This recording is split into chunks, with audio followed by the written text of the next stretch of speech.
जेव्हा सगळं संपून गेलंय असं आपल्याला वाटतं तर तीच खरी वेळ असते नवीन काहीतरी सुरू करण्याची। नमस्कार मित्रांनो, सर्वांना श्री स्वामी समर्थ। मी आहे कोमल वासरवार। माझे डेली ब्लॉग तुम्हाला पाहायला आवडत असतील तर माझ्या व्हिडिओला लाईक करा, शेअर करा, सबस्क्राइब करा।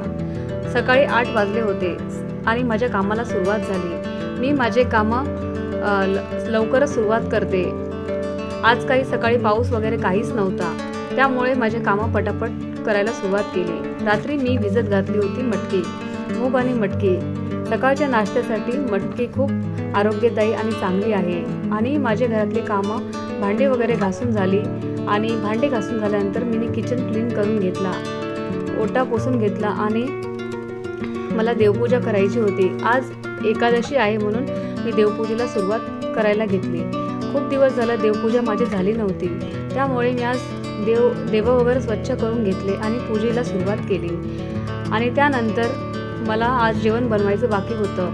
मी रात्री भिजत घातलेली मटकीची भाजी, वरण, भात, पोळी असं मी आजचा मेनू ठरवला होता। मी कांदा वगैरे कट करून घेतला आणि अद्रक, लसूण, कोथिंबीर मिक्सरला वाटून घेतलेला होता। आणि आज सर्व करता जेवणाला मला थोडा उशीर झाला होता आणि टोमॅटो वगैरे कट करून घेतला। आणि मटकीच्या भाजीसाठी म्हणलं तर मटकी खूप म्हणजे भाजी पण चांगली होते आणि आपली मिसळ पण खूप छान होते। आमच्या घरामध्ये सगळ्यांना मटकीची भाजी आणि मटकी फ्राय केलेला खूप आवडतो।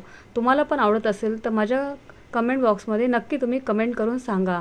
मी अद्रक लसणची पेस्ट टाकली आणि कांदा टाकला, अद्रक लसणची पेस्ट आणि टोमॅटो टाकला आणि छान मटकी फ्राय करून त्याच्यामध्ये नंतर थोडंसं पाणी टाकलं।